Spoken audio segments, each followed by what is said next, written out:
J.A. Adonde, Tim Calishow, Bomani Jones, Frank Isola. I see ya. I whack ya. I block ya. See, why would you do that? Why would you do that? Also, Chris Paul, Paul George, Michael Sam, Sterling Cooper. Who's with me? Let's do this. Roger that. What is he supposed to help myself? Welcome to Around the Horn. Here's Tony Reale. Welcome back around. We'll get to the Pacers being back and Penguins, range of danger, and Ibaka on Griffin in a bit. But first, it's the first word.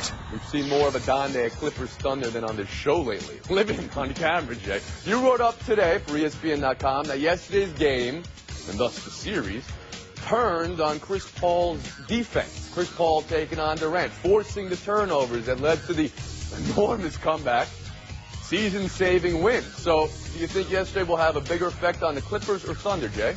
Bigger impact on the Clippers. The Thunder still have the advantage. They still have home court edge, and I think they'll go on to win the series. But what the Clippers do have now is a chance. They knew that if they went down 3-1, it was effectively over. Now all it takes is maybe one shot at the end of the game, one bad call, a fluke win there, and you can come home and wrap up the series in Game 6. But I think it's not necessarily about this season or this series. It's about building something for the future. Think about the experience advantage that the Thunder have. This group has been in 12 playoff series together. The Clippers have only been in 5 with this group. And guess what? Yesterday, they doubled the number of second-round victories that they've had. What are you saying here? That the Clippers should be not playing for now? They should be playing for next year? I'm saying, no, they gave themselves a shot in this series. But more importantly, I think you have to think long-term. They're buying experience, and this is something that they could add to the memory bank.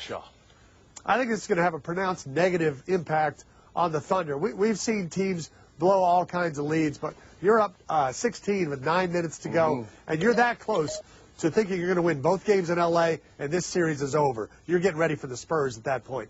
And then you let that game slip away, and you do it with some things in your head now of what is going to happen when Paul and the Clippers double team. I don't think it's Paul's defense by himself on Durant that matters. I think it's the way they use him and his quickness and then double team him real quick. That's something Oklahoma City has to deal with, and the fact that Blake Griffin got going in L.A. and averaged 29 in those 2 games, that's something that Thunder has to deal with. Look, the Clippers got something that's really hard to get in the playoffs, which is a game that they absolutely had no business winning. There was no way we thought they was going to score those 38 points in the second half, and it didn't feel like they just came raging at them. It felt like Oklahoma City simply gave it away. And part of why this is such a big thing to me, that it's so big for the Clippers, is they made the big adjustment. What are they going to do with Durant late? We saw Memphis put Tony Allen on Durant, and those shorter guys gave him trouble. It's like watching Dirk in 07 when the Warriors put them out that year. They found that. Put the little shorter guy on Kevin Durant. He doesn't really have a post game, so he can't really maximize that. So what is Scott Brooks going to do to adjust to that? What are they going to do to make it easier for Kevin Durant and Russell Westbrook instead of walking down the court and saying, well, I guess we got to score? So that's what the Thunder has to figure out. Paul on Durant going forward? Well, not for extended stretches, but I bet in those fourth quarters where they need something quick to figure out what to do, you're going to see it again. Yeah, you can't put Chris Paul on him early because you don't want to get Chris Paul in foul trouble. But you guys keep talking about offense. To me, it's about defense. Oklahoma City throughout the year has been a very poor defensive team at times. They scored 24 points in the fourth quarter. Offense wasn't the problem. They gave up 38. That's where they lost the game.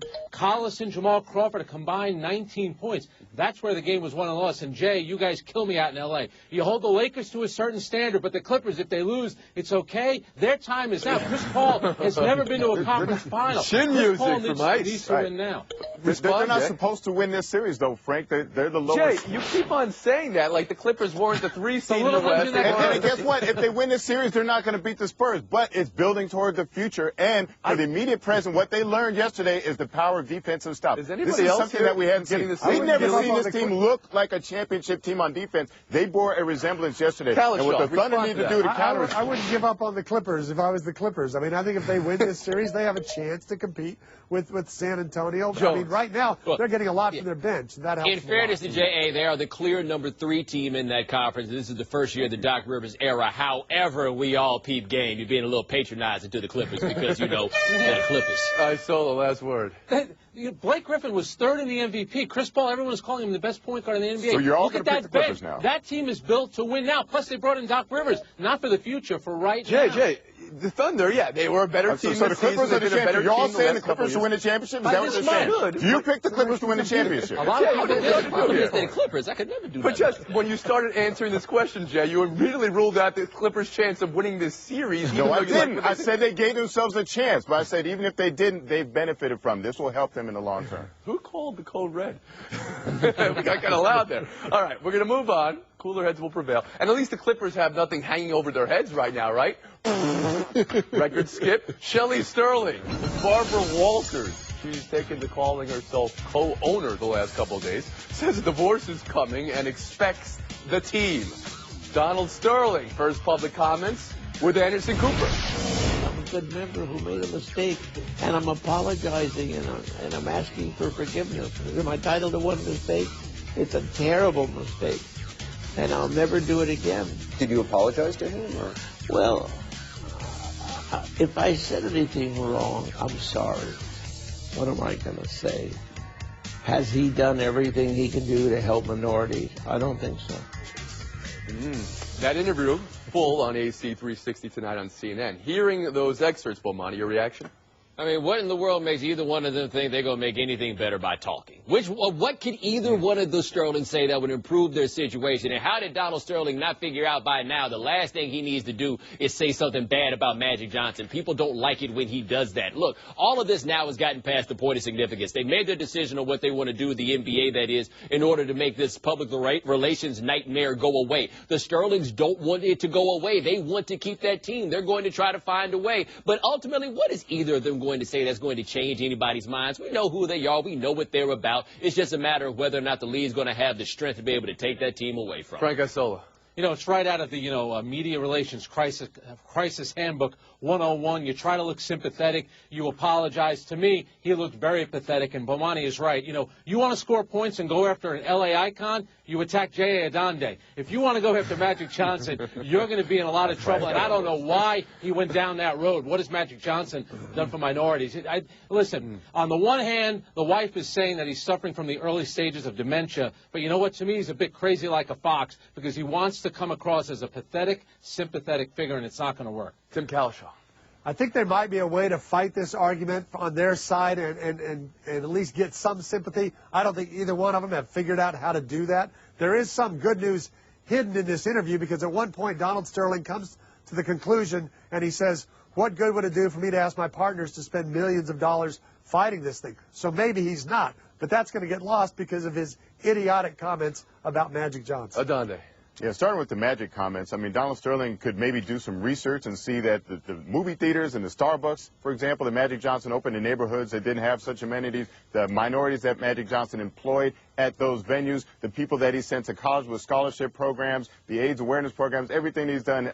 I put Magic Johnson's track record up against Donald Sterling's anytime and be confident that Magic's going to win it. It had to hurt him that Magic was getting cheered in his old arena, Staples Center, at a Clipper game when they showed him on the screen when he was in attendance at the game yesterday. But what Donald Sterling is showing is just a general cluelessness, and what the Sterlings don't realize is that they're making the situation worse. No one wants to hear from them right now. They're not helping their cause. They're not helping their team. They care more about owning the Clippers than they care about the success of the Clippers. Frank Isola. You know, it's sad, too, because if you look at it, you could make the case that was the best win in Clipper franchise history, and yet you have all this other nonsense going on. That's why it's hard not to root for the Clippers, to just keep advancing, and a lot of ways to keep this story going, because I think it's good for people to talk about it. The other crazy part is it's still legitimately in question whether or not the man should lose his team under the circumstances that we've had, but nobody can stop and think about that because he and his wife look so ridiculous all the time. The NBA Constitution coming out today, controlling owners' interest is terminated by three-quarter vote. All other team owners' interests are automatically terminated as well. That's what Shelley is trying to work on, and that's the Constitution that they also to having an adverse effect. And these interviews are having an adverse effect. And last thing, Frank, you brought up what a great moment for the Clippers yesterday afternoon. When was this interview done? I mean, it was done maybe during the game, immediately after the game. The timing of it, when it was revealed to us, was about the same time. It's just bizarre how it works out like that. Isola 9.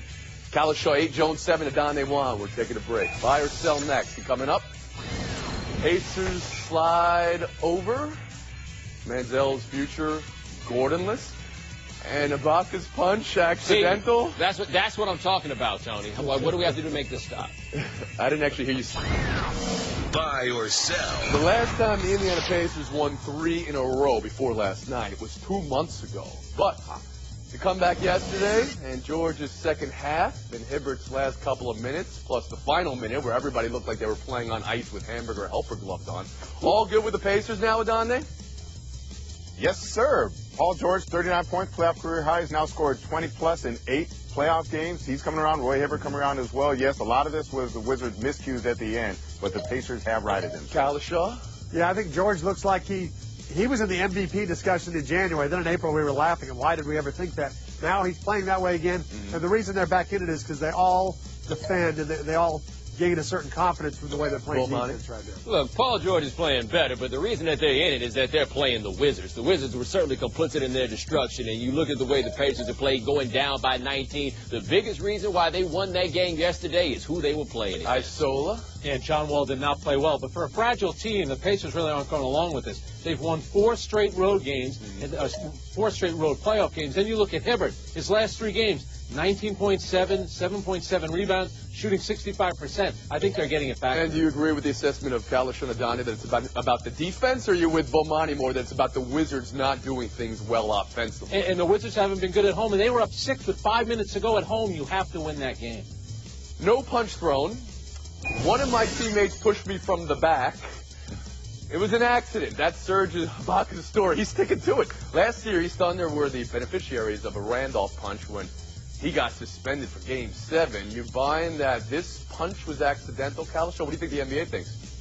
I don't think you can buy it that it's accidental. If you're gonna penalize Randolph the way they did for that, if you're gonna throw DeJuan Blair out for a game for that kick, this punch has to get the Jones? I mean, maybe it was accidental, maybe it wasn't, but if that was an accident, the planets aligned really well that the guy who just free-armed you on that move to the basket, your arm just happened to go right there directly on his inseam. Suspend him, please. Isola?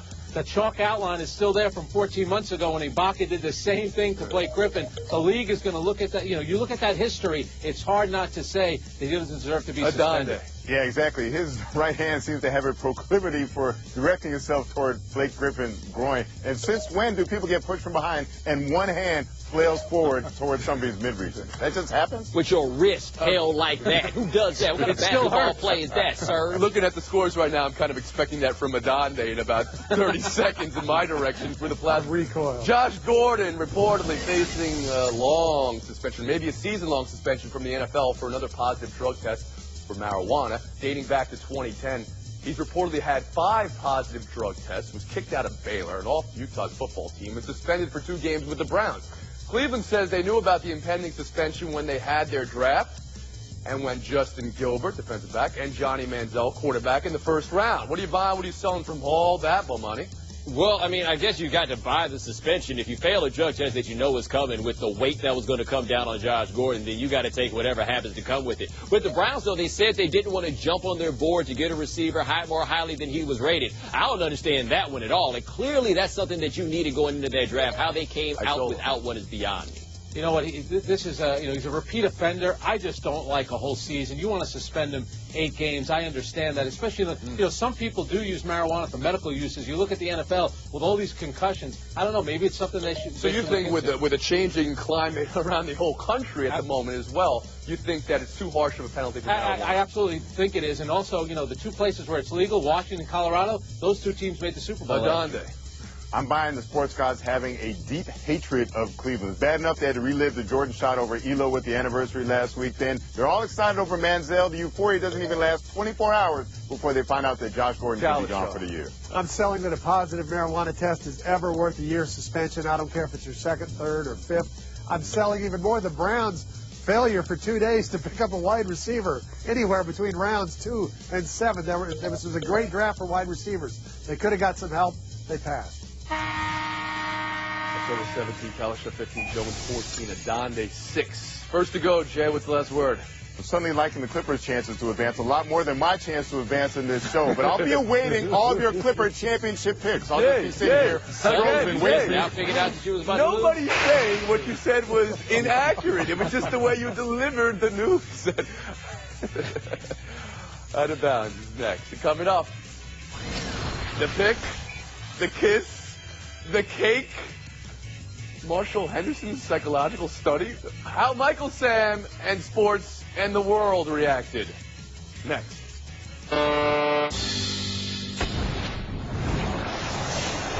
Astro 17, Kalisha 15, Jones 14 is out of bounds. It's out of bounds. The long wait, and then the pick, and the moment, and the kiss. I thought Steve Politi, Star Ledger, nailed it when he said the kiss will come to symbolize a transformation in our sports culture. As with moments that transform, some took offense. Marshall Henderson said this was a psychological experiment that he was conducting on Twitter today. Your thoughts on the drafting of Michael Sam and everything that came with it, Timmy? I was very happy to see him get picked, and especially by St. Louis, where he's already very popular from his SEC Defensive Player of the Year days. With everything that went beyond that, I'm not surprised that some people are made uncomfortable by the kiss. That can't be a surprise to anybody, or you wouldn't be showing it 20 times Saturday night. Obviously, the extreme reactions and the reactions on Twitter are completely uncalled for. Bomani Jones? Well, yeah, no, you talked about the kiss, and that's going to be the defining thing that comes out of this. And at some point, people are going to have to recognize that you've got to get comfortable with that. If you say you don't have a problem with people being gay, but then all of a sudden it's a problem when they kiss in front of each other, chances are you need to explore where you're coming from a little bit. And a lot of us need to learn very quickly to get a bit more comfortable with things that we have not seen before. I'd argue for a lot of people that might have been the first time they'd ever seen two men kissing. Well, this is what it's going to be. You're going to have to learn how to deal. Frank Isola. And we kept seeing it over and over. It was interesting, all throughout the draft on ESPN, they kept playing that song. You could tell everybody, I'm a man, I'm a man. And when they showed Michael Sam running on the field, tackling guys, you could tell that he's a man. But when he gets drafted, you could tell he's a different kind of man. And it's just a different change now in our culture. I don't think 5 years ago we would see that on TV, much less 10 years ago. And it's, you always have a guy getting drafted, and he's surrounded by family members, sometimes his girlfriend, and he gets drafted, and he kisses her. It was just different. And Bomani is right. I think for a lot of people, they saw it a lot differently. It was shock value, absolutely. But I think 5, 10 years You guys from are now, making it's the not gonna point be a that big you're deal. seeing it over and over again. Well, I don't understand. What's the point there, Frank? You can address that. Well, there were other players that got drafted and kissed their girlfriend. You didn't see it over and over again. I think, Jay Adonde mentioned this to me earlier in the day. There are Super Bowl commercials where they do show, two women kissing, and that is done for shock value. And in this case, it's something we had never really seen before, not in sports. Well, I mean, my thing is, I'm surprised and happily surprised at the very little reaction, extreme reaction there's been. You're talking about one NFL player and a couple of college players out of the thousands that are on Twitter, that if this would have happened, as Frank said, 5 years ago, you'd had an extremely different situation. Bomani, you were on Twitter while this was happening, of course, all weekend, and your Twitter profile picture became a picture of the kiss. You want to explain that? Well, there's just a whole lot of people with enough ignorant stuff that when it happened, just kind of need to look at it. It's not so bad if you just quit trying to fight this. These are people living their lives, and you're going to have to understand that they're going to do that in spite of how you feel. Well, you there's tweeted no out reason why that your feelings transcend. It's why you think your comfort should matter in someone else's life and in this situation. Yeah. It's not our concern. Also about, you have to ask yourself why you feel uncomfortable in the first place. Correct. Bomani Jones, next to go. What's the last word? I think we just said the most important things that need to be said today, I think. Frank, Tim, stick around. We got a showdown next. 2 enter, only 1 will leave. Straight ahead, Brooklyn for the Heat, and Danger for the Pens. Ranger! Then there were 2. Tim Kalish, Frank Isola. 2 quick ones and then 30 seconds of FaceTime to start the week. Good luck to you both. Martin St. Louis, emotional night. Rangers, high-scoring weekend. They scored 8 goals. Series headed to a Game 7 Tuesday in Pittsburgh. Which team would you rather be right now, Rangers or Pens, Kalisha? I think I'd rather be the Penguins just because they're going home and they're getting to go to Game 7. But I'd be a very nervous Penguins team because the thing they had going early with Fleury, the shutouts, that's gone. Sidney Crosby's not playing well. I'd still be Pittsburgh. We're lucky. Tim, my hockey friend, as you know, you always go with the hot goalie. And right now, Henrik Lundqvist is the hot goalie. Pittsburgh 0 for 12 on their last 12 power plays. And don't forget, the Rangers have won their last 4 Game 7s, outscored their opponents 11-3. Wait, you're going to bring up power plays in the series? I mean, the Rangers not much better. They keep scoring. You know where I go for my New York? I don't even know where I go from my New York. Point to Isola. Nets with a chance to pull even with the Heat tonight. Paul Pierce quotes what I try to do in this locker room and with my teammates is just try to give them belief that we can beat this team. LeBron coming back, quote, words don't win the game. You have to go out and play. Why should there be a fear factor? It's just basketball. Frank, whose side are you on there? Well, you know, Paul Pierce likes to talk a lot, but I'm going with LeBron on this one because it's not about Paul Pierce and giving them belief. It's about Darren Williams making a shot. He's 3 for his last 20. Paul Pierce isn't going to carry this team. It needs to be Darren Williams, and I'm counting on LeBron James. No, I'm going to go with Paul Pierce. Sometimes you just got to come out with a cocky attitude. It reminds me of when Frank came on this show a year ago. He had no business being on with trade professionals, but he came out and he acted like he believed he could win, and occasionally he pulls one out of his hat. Trained professionals, is that what we're calling? You know where I go for my my New York, my Brooklyn in this case? Dallas, Point Game, FaceTime, Tim Kalishaw. Well, this is the way the Mac Brown era ends. Not with a bang, but with 0 players getting drafted in the NFL draft. There's been a lot of talk since he left. Hey, maybe they made some wrong decisions. Maybe Mac wasn't so bad. This is what was left here. It shows how much the world changed when Texas gets 0 players picked. That includes Jeffcoat, the Defensive Player of the Year, and Baylor leads the Big 12 with 5. That's parity in college football. It doesn't happen often. I don't think it'll stay that way. I don't think Charlie Strong will allow it to stay that way, but it's here for right now. Well, Monty Jones, you were shaking your head while Tim was talking Texas up there around the horn. 0. Thanks for the memories, Mac. Everyone appreciates it. What do I know about football? Stick the landing, Bomani. That's going to do it, folks. Thanks for coming around on a 23.5-hour break. We'll see you tomorrow around the horn. Not a single damn when it's not your FaceTime, you don't need to worry about sticking it. Not a trained professional.